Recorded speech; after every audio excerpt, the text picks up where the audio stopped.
Estimados compañeros y compañeras de este creciente movimiento de cuarto y quinto paso, llegó el momento en el que al ver y observar minuciosamente que se están proponiendo y construyendo más grupos de cuarto y quinto paso, lo que habla de una expansión del movimiento.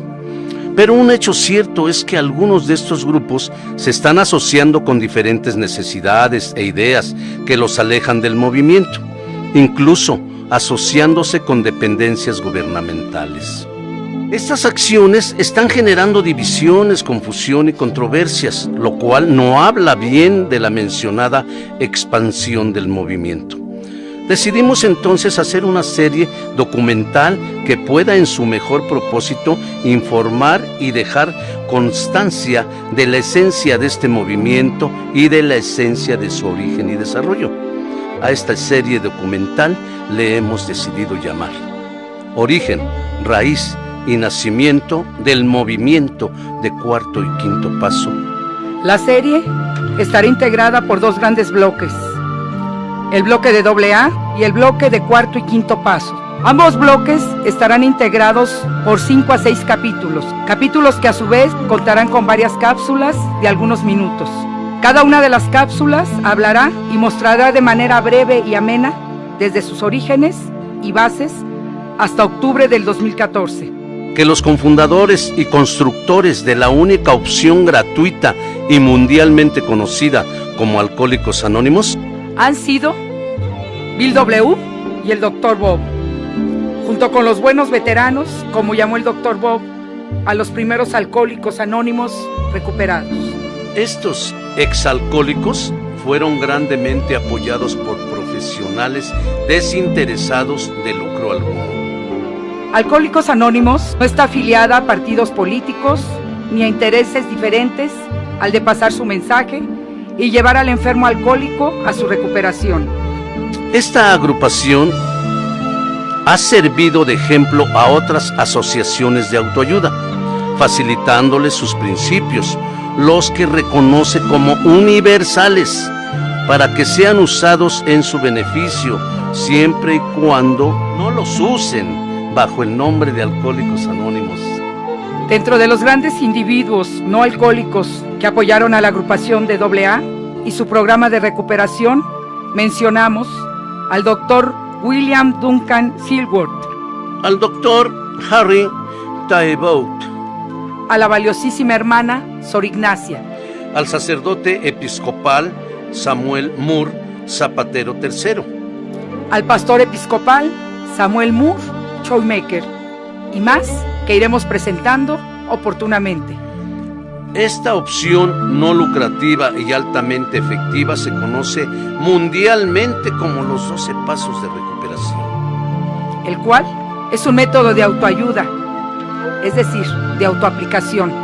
Que claro, que como todo inicio de un proceso de aprendizaje deberá de ser apoyado y guiado por el padrino o la madrina, quienes orientan en la aplicación de los principios de recuperación, los cuales son individuos que ya están en un nivel de recuperación tal que son una muestra viviente de que el programa sí transforma al individuo, que se aplica el programa en su totalidad y que aplica en su diario vivir los 12 pasos.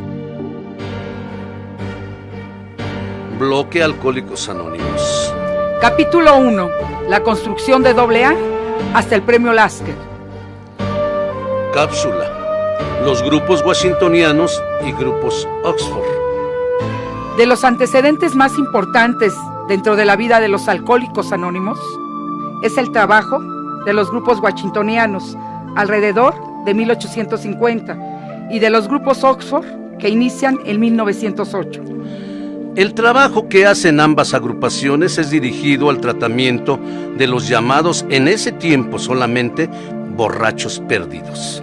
Pero desafortunadamente, hoy no se les reconoce a estos grupos su trabajo con el alcoholismo, ya que con sus aciertos y desaciertos fueron parte sustancial de lo que se convertiría más adelante en el tratamiento de los 12 pasos de AA. Los iniciadores de Alcohólicos Anónimos hicieron cambios y ajustes que permitieron superar los desaciertos de aquellos grupos.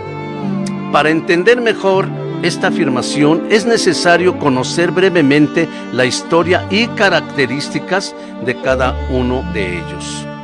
De los grupos washingtonianos, podemos mencionar que sus fundadores pertenecían a diferentes grupos religiosos o de corte cristiano. Entre ellos se encontraban los calvinistas, los más conservadores, que eran gente que pensaban que el hombre está sujeto a la depravación de la naturaleza moral del ser humano y que solamente podría ser cambiada esta naturaleza por la intervención divina drástica, y que la Biblia se practicaba al pie de la letra. Por otra parte, dentro de los mismos grupos observadores u ortodoxos se encontraban los revivalistas, gente con un pensamiento que buscaban cambiar las prácticas o creencias establecidas. Es decir, tenían un pensamiento progresista, en donde la práctica de la Biblia se hacía de manera menos dogmática.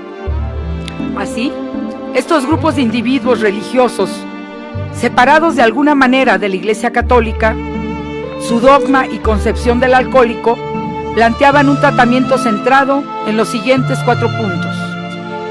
Número 1, que solamente un borracho puede entender a otro. Y para que un borracho activo pueda aceptar la palabra de Dios, es necesario primero poder establecer un puente de comunicación en el propio idioma del borracho. Número 2, se dieron cuenta de que los sermones, críticas y promesas de salvación no pueden ser aceptadas por el borracho, en tanto no exista un grado de lucidez que permita el diálogo. 3, para lo cual establecen que solamente los ex borrachos podían hablar en las reuniones con otros borrachos. Para mejorar la experiencia, hacen a un lado la parte dogmática.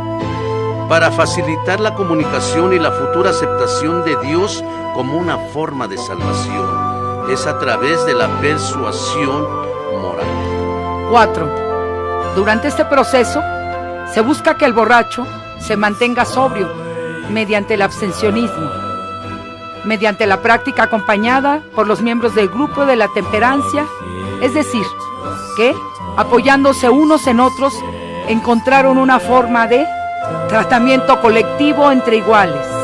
Sin embargo, este grupo desaparece cuando se desvían de su objetivo y buscan ser determinantes en el problema del alcohol, buscando el cierre de bares y sitios de ventas de bebidas, incluso tener fines religiosos, lo que a la postre sería su final.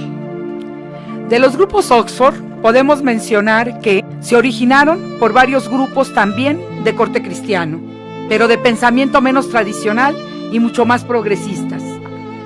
Uno de ellos eran los evangelistas. Ellos plantean la salvación solo por la fe en Cristo, a través de una experiencia personal de conversión con una fe en la Biblia, orientada, pero de libre interpretación. También se encuentran los presbiterianos, que son una rama del protestantismo que considera la salvación del hombre a través de la práctica de las enseñanzas de la Biblia y la fe. Otro grupo más son los metodistas, quienes son un movimiento que buscaba renovar a la iglesia, retomando y reviviendo el estudio central de la Biblia a través de un acercamiento metódico y observando los cambios que la aplicación de la palabra tenía en la vida de las personas.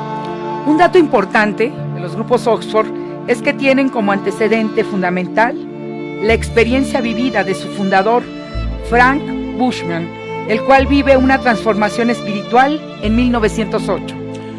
Con base en estos antecedentes podemos ver cómo y con qué elementos los grupos Oxford ocupan parte de la actividad en la salvación de alcohólicos a través de la religión y la perfección cristiana. Para lograrlo, tenían como práctica la rendición absoluta, una guía espiritual, compartir la experiencia con los amigos de la comunidad de borrachos, cambiando su vida a través de la fe y de la oración, establecido estas normas de vida como solución de la problemática alcohólica. Sus estándares eran los absolutos. Número 1, honestidad absoluta. 2, pureza absoluta. 3, desinterés absoluto. 4, amor absoluto. Y para hacerlo, tenían una secuencia de principios como guía que a la letra decían: 1. Admitimos que estábamos heridos. 2. Fuimos honestos con nosotros mismos. 3. Lo hablamos con otra persona. 4. Reparamos a aquellos a quienes habíamos dañado. 5. Intentamos pasar este mensaje a otras personas sin esperar nada a cambio. 6. Rezábamos a Dios tal y como lo entendíamos. Todo esto dentro del ambiente de la religión evangelista, que practica un dogma de fe y cuyas bases están fundadas en una interpretación más personal de la Biblia y por consiguiente de Dios. Es importante resaltar que al no ser tan estricta, permitió la inclusión de otros tipos de información que aclaraban mejor la problemática, en este caso, la opinión médica. De tal forma que al momento del encuentro de Bill W. con el promotor de su sobriedad, Evie, que ya en ese tiempo había conocido y practicado los planteamientos de los grupos Oxford y washingtonianos. De tal manera que en ese momento los ingredientes para la aceptación de los instrumentos espirituales se encontraban ya muy vividos y experimentados. Señalémoslos. 1. La mejor forma de reconocer el problema alcohólico es que un alcohólico recuperado le hable y demuestre con su propio lenguaje lo devastadora que es su situación. 2. Que se incluyan diagnósticos médicos del daño físico y mental a donde han llegado, con demostraciones de la experiencia vivida. 3. Que su ego es reducido a un estado de quiebre, lo que permite la aceptación de una práctica religiosa, como se entendía en ese momento. Los acontecimientos médicos los relataremos en la siguiente cápsula. Por lo pronto, les presentamos como cierre de esta cápsula algunas primeras figuras importantes de los grupos antes mencionados o cómo se relacionaron fuertemente con ellos y que hicieron aportaciones importantes al movimiento social más grande del mundo para enfrentar el problema del alcoholismo, las adicciones y más problemáticas emocionales. Rulon H. Sam Soymaker, Evie, William James Carl Jung y el Dr.